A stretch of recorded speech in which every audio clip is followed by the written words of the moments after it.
Hey everyone, Eggman here with another video, and we are just so close to the release of Pillars of Strength here in North America. We have the pre-release events this upcoming weekend, and then the formal release after that. And to kind of celebrate that, I want to drop some deck lists that I've been working on and playing on my live streams. And if you guys are watching this as this drops, I do live streams on my Twitch channel, which is linked in the description, on Tuesdays and Thursday mornings from 8 to like 11, 12 PST time. So make sure to check those out if you guys haven't already. They're a lot of testing, a lot of fun, and I've just been grinding. It's like the one consistent stream I do, or I guess the two consistent streams I do now. So make sure to check those out if you guys haven't already. But yeah, we're going to be going over the monocolor leaders. This is going to kind of be more of a series. I wanted to kind of make a couple videos going over just all my deck list in general. So we're going to have this one. We're also going to be doing one of the old leaders that I think are still going to be strong going into this meta as well. And then if you guys think it's a good video idea, we can do the multicolor leaders from this set too. I haven't really found some really good builds that I like playing with, so that's kind of part of the reason I didn't put them into this video too. But if you guys want to see some admittedly jankier builds as well, make sure let me know in the comments that you guys want that, and I can make sure that happens. But in general, if you're new here, make sure to hit that like and subscribe button. I make a lot of content for One Piece. I've made already a bunch of One Piece set 3 deck lists and videos, and we're going to be doing a bunch of tournament coverage once those start in the next couple weeks too. So we're going to jump into this one. We have 6 leaders to talk about, each one of the multicolor leaders, and then we also have a 7th one with the star deck. We're going to sneak that in because I think it's similar enough to Katakuri. We can just kind of talk about both of them, and they're also time stamped, and so you guys can jump to whatever leader you want, and their lists are linked in the description too if you guys just want the copy pastable ones and to just kind of go from there. So we're going to start off though with our ace leader, and ace has been kind of tricky for me to get a handle of. He's sometimes really strong, and sometimes he feels like he's a little clunky, so it's been hard to find like the perfect mix for what he needs to do. I think he is just what gets a lot of benefits from being a red leader. Red has a lot of great staple cards right now that are, I'd say, above the strength of a lot of other cards in the game right now. So being able to just be red means sometimes you just win because of that, and it's very strong. But I do like ace as an effect. I think he has a really cool game plan and how he works. So essentially all of your events have a plus 1k counter when ace is in battle, either attacking or defending. So on the defense, it just means that you don't have to use Dawn, and you can get some free defense there too. But also just the fact that like if you're trying to go from game, you can just pitch your entire hand and get like an extra plus 3 or 4, and can really get some good advantage from that there too. So like the idea of it. He's really cool. He's obviously a fan favorite in a lot of ways, and I think he's very cool in that way. So we're gonna go over the list I've been running. Again, I haven't been feeling super confident with this, but I think it's a good starting point to kind of see how ace plays as a leader and kind of what to do with him. And we're going to talk about a couple like tech cards that I've been running as well. So in general, we're running kind of more of the new 1-drop army kind of cards, at least just the Izo and the Buggy. Both of them search a lot of cards in your deck. This looks for anything with Whitebeard, which is pretty much most of your deck. And then Buggy looks top 5 for red event cards, which again, we really want to play event cards in this deck. So being able to do this. He's also 3k 1-drop and also can't be KO'd by slash attribute characters are leaders, so that's kind of obnoxious at times. We're playing some Machinos for 2k counters, but also you can buff these Izos and Buggies late game to get some extra value there too. Otam we're running 2 of to get things in range for getting popped by like a jet pistol, sometimes like Flame Emperor or like Fire Fist. I think all these can be very good for that too. And then later you can still bump it up with Machino, so that's kind of nice. And then Jozu is another 2k counter, just because like we are a Whitebeard Pirates leader, so being able to get Rush if we really need it on this Jozu can help you there too. So I think all this makes sense. And then the Marcos, both these Marcos are really stupid. They're very good. So being able to be blocker that you can keep recurring is great. And then also this one being able to be a 5-drop 6k that you can get minus 3k pop on something. So or if something's 3k or less, you get to do KO. So it's like a better Vista. It's just a straight up better Vista. It's 2 costs more, but you are gladly paying that 5 cost instead of a 3 cost for a 6k body that also is a 1k for some reason, that also trades, that also is very difficult to get off the board. Very strong there.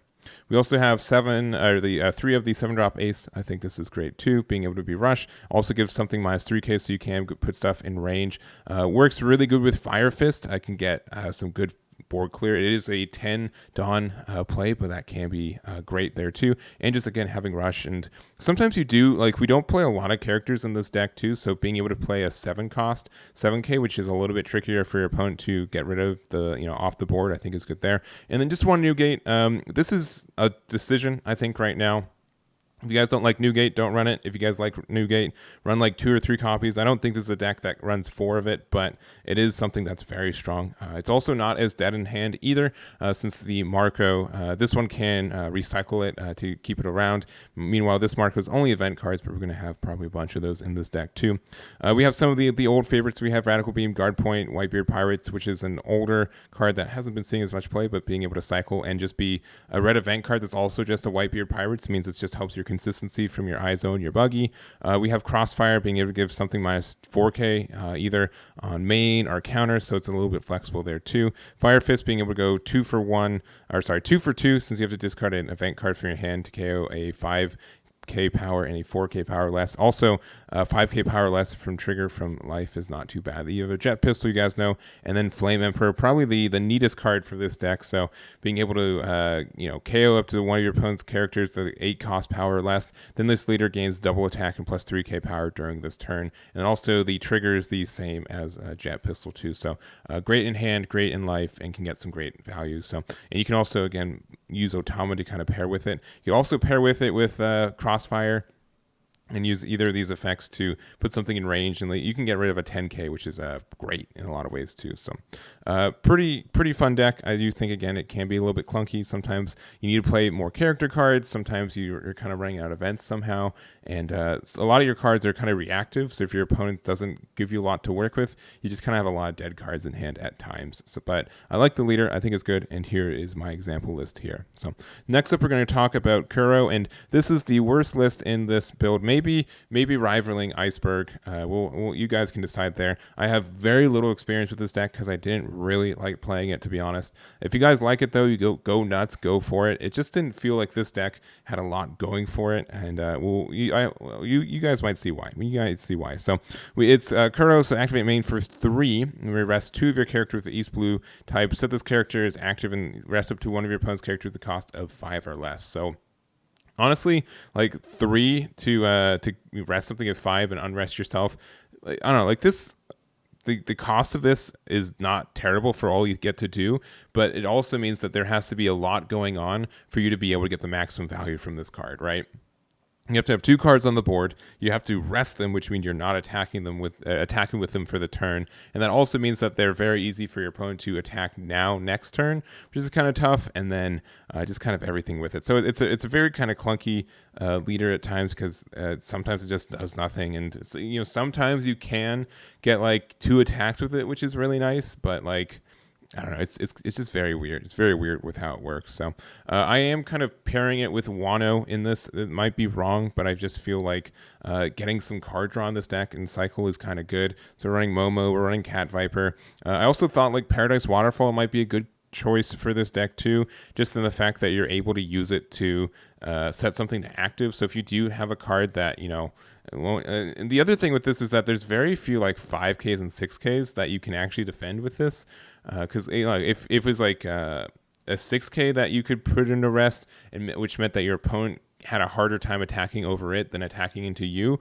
it'd get a little bit more value. Like if this deck had like a 4-drop 6K vanilla that's East Blue, which I'm pretty sure it doesn't. If it does, you guys can let me know, but not having that, I think, is kind of rough. I definitely play that in this deck just to get that value, and just the fact that it'd be harder for your opponent to remove it, which means you can probably get some like double value off your leader sometimes. So anyways, that's kind of the idea with that. So we do have the Wano Country to help that. We also have like Totsukua and Raizo to get some advantage and try to mess with your opponent. So I mean, like if you are able to prevent your opponent from building a board, I think this deck can take off a little bit, but it's just very tricky to do that, I feel like. So, but we do have a bunch of new East Blue cards. This Nami is very good. A lot of them are triggers, and a lot of them can work with Arlong if you guys want to. But this Nami, being able to look top 5 for an East Blue type and add it to your hand, which is quite good. We have Hachan, which is a green trigger you get to play for free. It's a 4-drop 4K, but also the fact that it is a 2K counter is quite nice. We have Jin, probably one of the better cards in this archetype in general. It's a 4-drop 5K, plus 1K, and then if it's East Blue, you get to rest 2 characters with the cost of 4 or less. So he's honestly really good in a lot of ways. I think he's strong for what we're doing. We have Django. When on play, it doesn't have a counter, but 5-drop 6K. Choose one of the following effects set up to one of your leaders or characters with East Blue to active. Or arrest this character and up to one of your opponent's characters too. So it can do some silly things where you can have like Craig here, which can get, be an 8K double strike, double attack with 1 Dawn is pretty good. Also gets an on play being able to KO 2 cards. You have to trash a card for that too, but that's okay-ish. And then that's kind of everything else. We have Elvita just as a 1-drop, but just the fact that it's an East Blue, which means it's if you need to get that second card on the board to be able to rest, it's not terrible to just play this and get that in there. We have Karubi. Both the Karubi and Shoot, they do have some great effects for you, and the fact that they are triggers and they are able to interact with your opponent. This gives your opponent you KO's a rested character on play, and then this one rest up to one of your opponent's characters as well. So a lot of this is more of the R-Long stuff, but I think it just works okay in the Kuro stuff. I also want to mention, I haven't messed with these guys as well, but they just felt like pretty bricky in the bitter sense. But we do have the Sham and the Butchie. So this is a 3-drop 4K on play. If your leader has East Blue, rest up to one of your opponent's characters, costs 2 or less. If you don't have a Butchie in play, you get to play the Butchie from your hand. And then with Butchie, you get to KO one of your opponent's rested characters with the cost of 2 or less, which is, if you get to use the first effect, you get to play the second effect. You get 2 bodies out on the board, and which means that you can use your leader effect. So it's fine if it works out, but it's kind of tough there. And I think the other thing you guys will probably notice is that there's probably going to be a lot of decks right now in this format that are good at popping cards on the board, or just interacting with that. And so Kuro, even though you just need to have 2 out, it might be a little bit expensive too hard to ask for that to be consistently there for it. So anyways, this is my list. It could be bad. If you guys have a better list, let me know in the comments for not only this one, but for any of them. But this is the Kuro list, and I don't have high hopes for it, but maybe we'll get a top every once in a while. So this is my list, and we're going to move on next to the Nami list. And I could probably make an entire video going over this list and just the archetype in general. It's a very unique leader in this sense, and we're just going to quickly go over this one. In general, you do have to just kind of make this your own, and you also have to make it to address what the meta is doing. This is a very adaptive deck that you can tech into the bad matchups. But you got to know what you're looking against. You got to know what you got to play against, and you kind of have to figure that out too. So if you guys don't know what the Nami leader does, it's a 5-drop 5K blue. It has an additional rule: when your deck reaches 0, you win the match instead of losing it. And Dawn ×1, when your opponent takes damage to life through this attack of this leader, you may trash 1 card from the top of your deck, which is weak. You almost never attack with your leader into their leader. You usually want to starve them from resources, since you don't have to attack them in the face to win. But I do think the Nami is pretty good there too.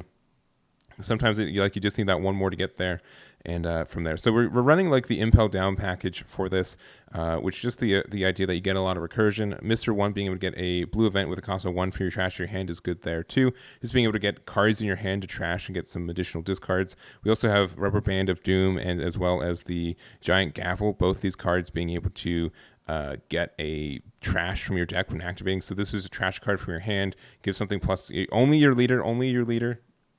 leader plus 4K. You can trash the top 2. This is plus 2 to anything and trashes 1 card from your deck. And we also have Desert Spada. I've kind of been back and forth on this card. I think at 1 or 2 copies to help you not brick, I think is good enough for what it is. So we're keeping it too. Gum Gum Rain, because it is a Impel Down, and sometimes you do have some dead cards in hand. Impel Down All-Stars, strictly because it's a 1-drop blue that we can recycle with Mr. 1. It also has a trigger to draw 2 cards, so you're gonna have this in your life occasionally, and it's worth it. I know it sounds dumb. I know it sounds like it's a dead card in hand, but you don't have to worry about it. You have so much cycle in this deck, and so much discard and drawing with stuff with Kaya and everything else. You'll never notice it being super dead most of the time. We also have Sanji's Peel-Off, which I like as well. Draw 2 cards are trigger, draw 2 cards. Okay, cool, great. Buggy, 1 drop, you play it early, you try to find your other pieces, and if you find pieces, it means you get to draw. Zeph and Belmir both have an effect when they deal damage, they get to trash top 7. So normally if you are able to resolve a Zeph or Belmir, you're in a really good spot to win the game. It's a little bit tricky to do that sometimes, but it's great. Belmir also has the KO on K, you get to trash top 3 from your deck, and then Zeph also you get to return a character with cost of 3 or less to your owner's hand, so either yours or your opponent's, and you get to trash top 2 from your deck. So really good for recycling like Kaya, which mills 2 as it is, and are also stuff like Buggy or Mr. 1 or even Nojiko, which gets a free bounce to hand of only your opponent's cards. Man, I wish this is some of your own cards at times, but that's what it is. We also are running Brickfist to bounce stuff into our own hand and everything else. And real quick, I do also kind of want to mention the cards that are not in this deck. So mostly because they're all like OP03 Pillars of Strength cards. But I hate that East Blue cards are not blue. Can I talk about that real quick? That messes me up a lot of the time. So some cards that are not in this deck, but that can be in yours if you want to. I think Usopp is pretty understood as, the fact that it's a 4-drop with Rush is great for Blue. Blue's been kind of wanting this for a little bit, so it's something you should probably tech maybe 1 or 2 copies in a lot of decks just for that potential Rush to win for game if your opponent's not expecting it. It has the same Dawn effect as well, but I do think that this is a little bit trickier to kind of sneak a damage in if you need to. But just I think it's worth mentioning there. We also have like Gaimon. I've been seeing some people use this card too. When you deal damage to your opponent's life, you can trash the top 3 and this card to, just do that. So that's kind of okay. It gets a trash of 3 for 2, which is sometimes good. We don't have any blockers in this one. I think some people are playing like Boodle, which gets like a trash off the top. I don't think it's like efficient for what it is. I think for 2, you can do better things than just have a blocker that's really easy to pop. So Carney is kind of the same thing, but it can be a 5k if you have 20 or less cards in your deck, which is pretty easy. And then 3,000 worlds you guys can use if you want some like hard removal. I just never found like I needed it in my own build. And also Soga King, he's nice. I just found like he was way too expensive for what we needed him to do, which is really unfortunate because he is great. 7-drop 6k, he's a 1k counter as well. Being able to return something 6 or less, any character on the board, and then draw 2, trash 2. It's good. If you guys like it, you can probably put a copy or 2 into your deck, but it just felt like 7 was way more expensive than it needed to be, and it just didn't get the results I kind of wanted for it. But if you guys like it, go right ahead. It can like buy you a turn a lot of the time, which sometimes is all you really need in this deck too. So anyways, this is my list. I could talk about this list for a long time, but we're going to stop it here. If you guys want more info about it, let me know in thoughts. But this is a very, very configurable leader. You guys can make it however you want. There's a lot of tech choices. I do really enjoy the Impel Down variant of it. I feel like it can, once it starts going, you're in a really good tempo and you can do a lot with it, and it can be very strong and very obnoxious too. So this is the list here. Next up, we have the Iceburg leader, which I did make a video pretty recently going over him in general. So if you guys want to look at that video for more of the in-depth stuff, I highly recommend it.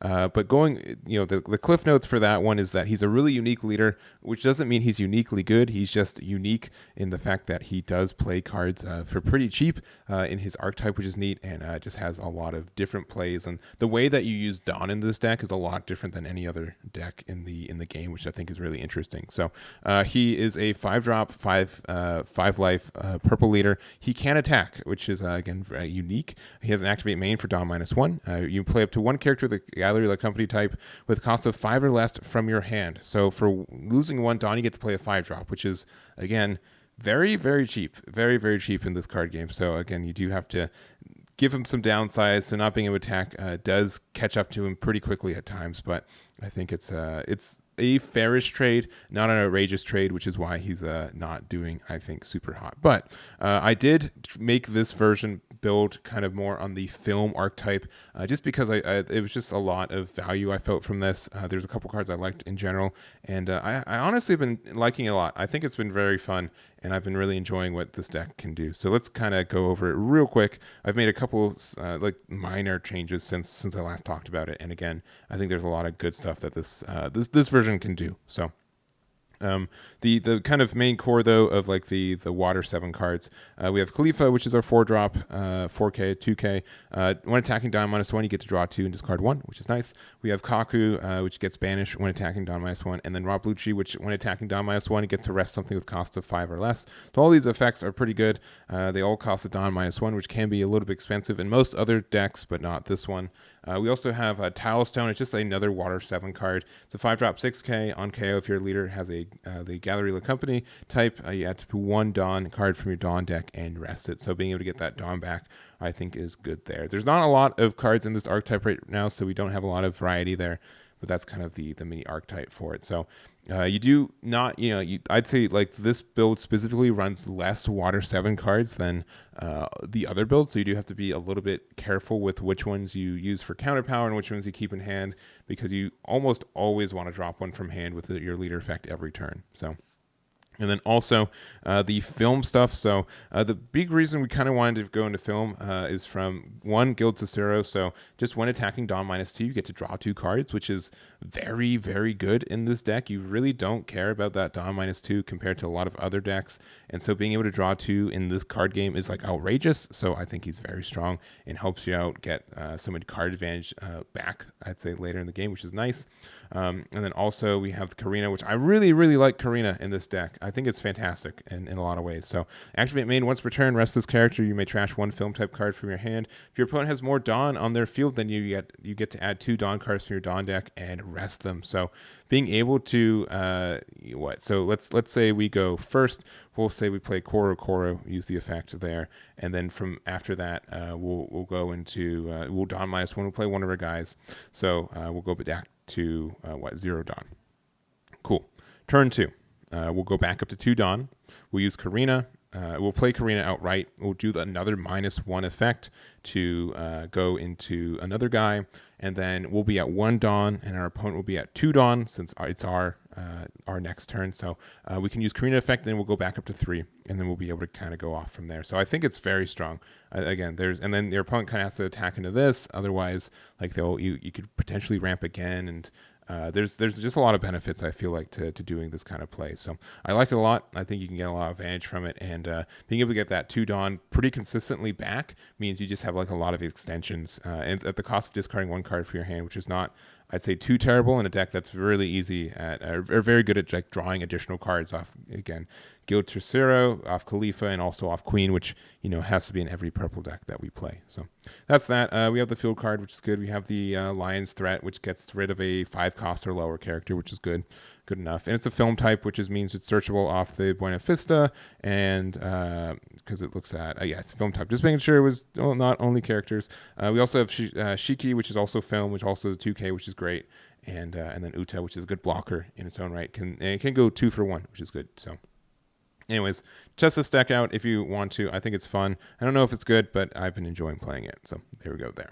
Next up, we have Lucci, and I think this is one of the most anticipated leaders for this new set. I think a lot of people are looking forward to him, and for a good cause. I know he is a fan favorite in the actual show and in manga as well, and he's got a really cool kind of archetype and kind of deck around him too. So specifically because he's really good, I feel like, at ending the game, and in a lot of ways, his leader it essentially just means like you can't just put 1 blocker up and feel like you're okay. He has a your turn once per turn. You may discard 2 cards from your hand when an opponent's character is KO'd.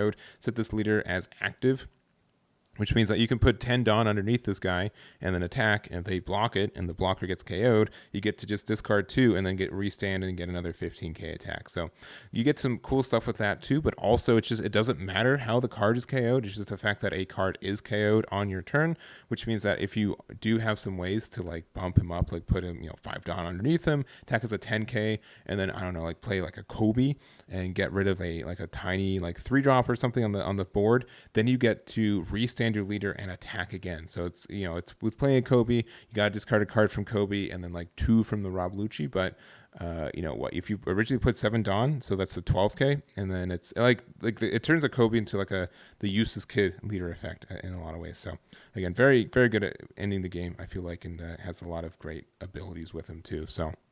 And he also does have his archetype, which is pretty understood. It's the CP9. It does have a lot of fantastic cards in it too. We do have another blocker to go with Borsellino that just can't be KO'd by effects. So I think Borsellino and Fukuru are just really good right now, in the sense that red has just so many effects for popping your cards, and these just can't be popped in any way. We also do have the Bluno, which is another blocker if you have a Dawn underneath him. But also, if he is KO'd, you get to play a character with the cost of 4 or less with CP in his type for your trash and rest it, which is really nice.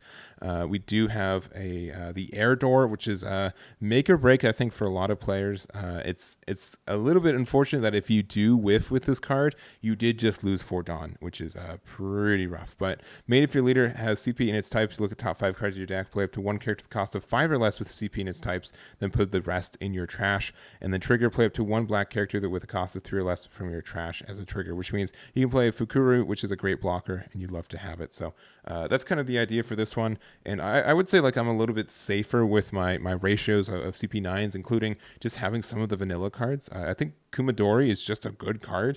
6Ks are kind of underrated, I think, in my mind. 4-drop 6Ks are very good in this card game, being able to pressure and also being a little bit hard for your opponent to remove unless they're trying to put resources into it. If they're spending resources trying to attack into your 6K, it just means that unless you're Newgate, they're spending more resources trying to get rid of this than they would have been, attacking into your leader itself, which is just a good amount of value. So being able to play this for free off Air Door is great. Being able to play it for free off of your Bluno, if it has the on KO, is good. I think that's strong.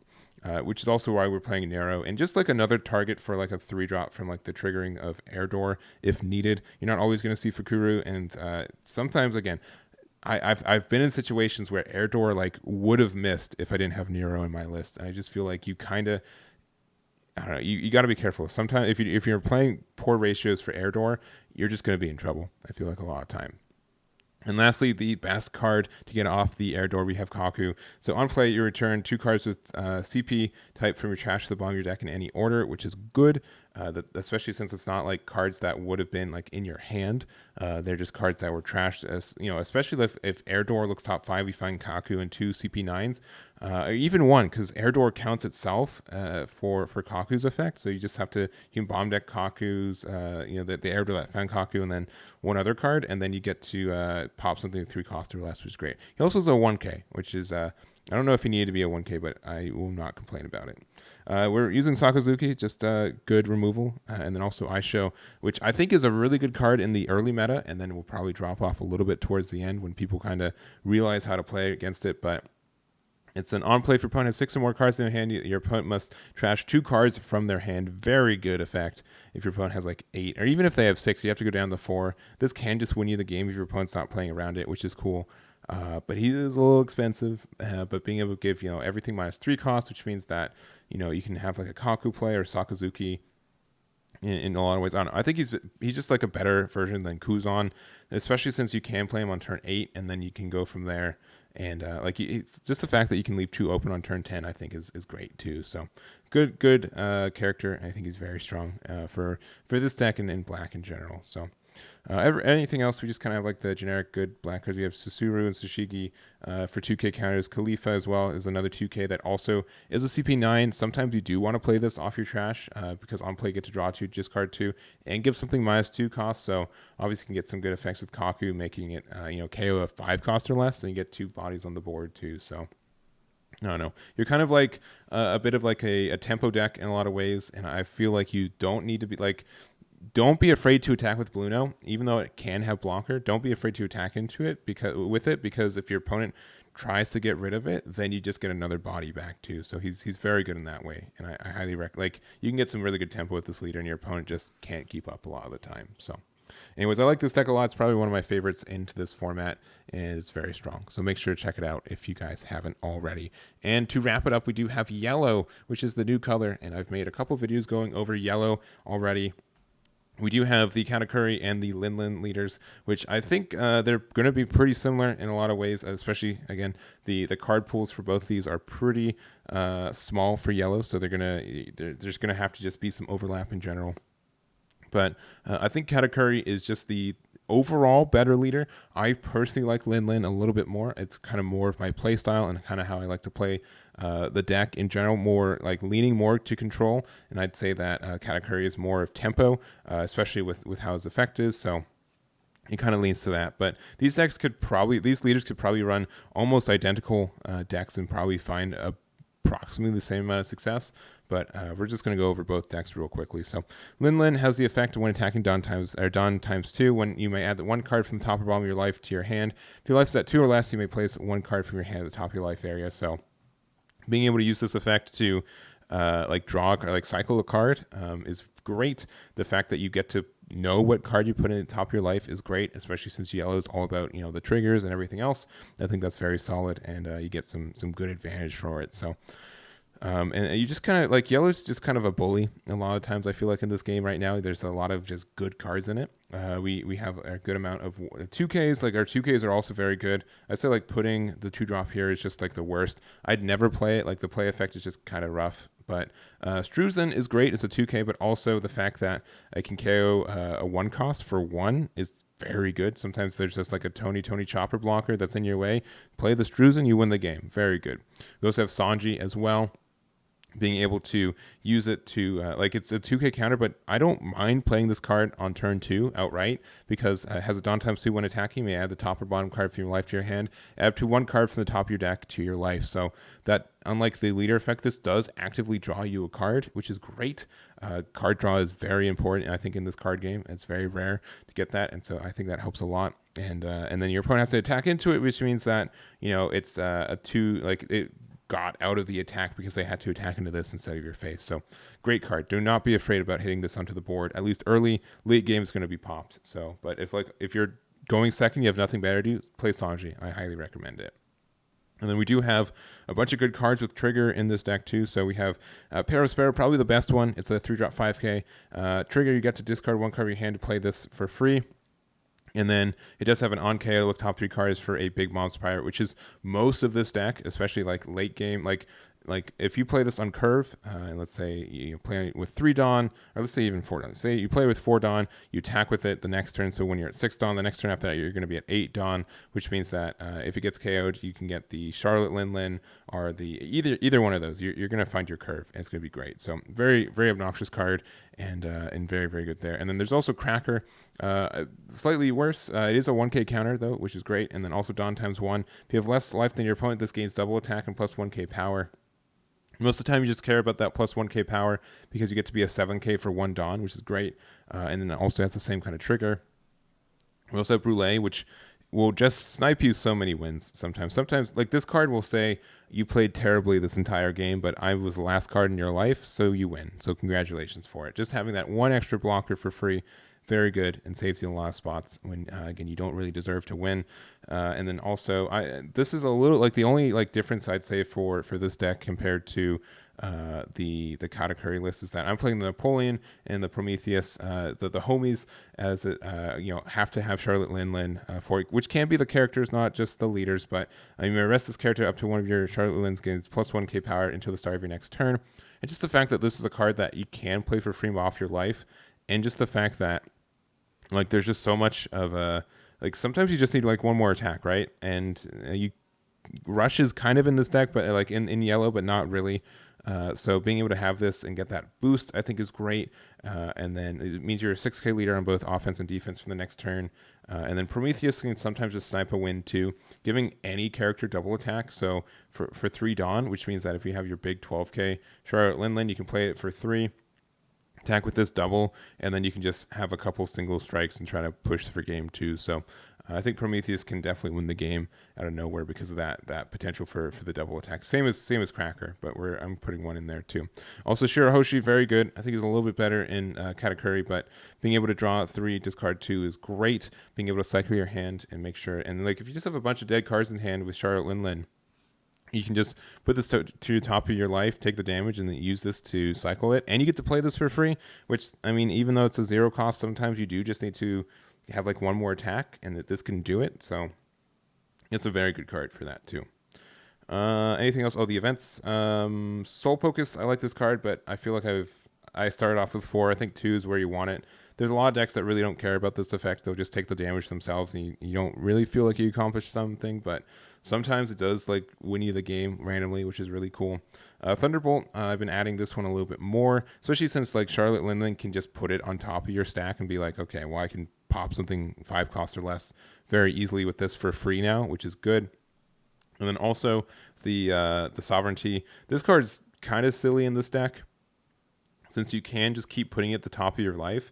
And if your opponent just has like a lot of big attack bodies, you can just say, oh, well, I'll just discard 2 and then I'm still at 3 life. So I countered out of it with 2 essentially probably dead cards in my hand, which is great. It can buy you another turn, which usually this deck can really capitalize on. And also, like, it just means like you really don't care about tapping out as much, because if this is in your life, that means you get to heal up and you can get the advantage for it. So highly recommend bumping this card up. It does a lot of good stuff, and also just means like one more card in your life means that you technically don't even have to discard 2. Like, you only like discard 1 kind of a little bit, not really, but the fact that the next card that you put on top of your life could also be a trigger, which means that, you know, it could be a Thunderbolt, it could be a Soul Focus, it could just even be another one of these, and it just could make it so your opponent just can't win, and then you can usually punish with a bunch of your 10 drops and go off. So anyways, this is my build. I've been liking it, and I think you guys should test out the LinLin if you have not tested it out already. And then Katakuri, a couple of differences with this one. It is definitely more tempo-based in the fact that his effect is just dumb. I'll just say it straight out. Like, for 1 Dawn, like this is always a 7k leader when attacking, more or less, right? Being able to look at the top card of either your life or your opponent's life and rearrange it, which means that if you're attacking to your opponent's life, you can make sure that you're not attacking to something, at least like displace something that could be an issue. But then also, if you want to see what's on top of your own life and you want to move that around too, it can be very good. So highly recommend this. And again, like, worst case, he's just a 7k for 1 Dawn, which is really good, really good, I think, in this meta. So good for tempo, just attacking into a lot of things and getting that you know, a good 7k swing every turn. And then also just the fact that we do have a lot of good cards with trigger in this one. I kind of like the 8-drop in this one a little bit more, especially since I feel like you are playing a little bit more of the trigger effects. So like Perospero, Cracker, Smoothie, being able to use those and to some great success and get them to be played for free, get the tempo from there, and like your opponent really can't take a lot of these 5k swings a lot of the time, which is nice. Especially like if they hit Cracker and like they hit you from 5 to 4, then you can just Cracker, and then they have like for 1 Dawn, you have a 7k double attack that hits them down from 5 to 3 if they don't want to get out of it. So that can be very strong, and then you can have Katakuri for 1 more Dawn, be a 7k, and just really start the train. So that's very good. But yeah, Katakuri being able to be good removal or good healing, being flexible in this leader, I think is good. And then Daifuku, we didn't talk about this as much in the other one, but it's the same thing as Sanji. It's a 4-drop, but lets you do the same cycle effect, gets the card draw, which is good. And then also, if you are Katakuri and there's like a card you want on top of your deck, or like since you get that extra information with this leader, Daifuku I think is a little bit better, because you can kind of pick and choose and kind of know if because this adds 1 card from top or bottom of your life to your hand. So if there's a card that you know that's on top of your life that you want to keep it there, you can pick it up from the bottom instead. And just that information is a little bit more helpful, I think, in this leader too. So anyways, highly recommend trying out Katakuri. I think he's like you definitely kind of want to start, I feel like, with him. I think he's a little bit better outright and just kind of more straightforward. And then I think if you like more of the control aspect, I think LinLin's a little bit better in that side too. So anyways, that is this list, and this is the entire video. So thank you guys so much for watching. I know it's been a bit of a longer one going over all these decks, but I've been playing a lot of this. Again, if you guys made it this far, end the video and go to my Twitch stream, because I'll probably be live playing some games right now. So make sure to check that out. And again, let me know what you guys think about this set in general. I'm really looking forward to it. I can't wait, and I think it's in a good spot. So again, thank you guys so much for watching, and I'll catch you all next time.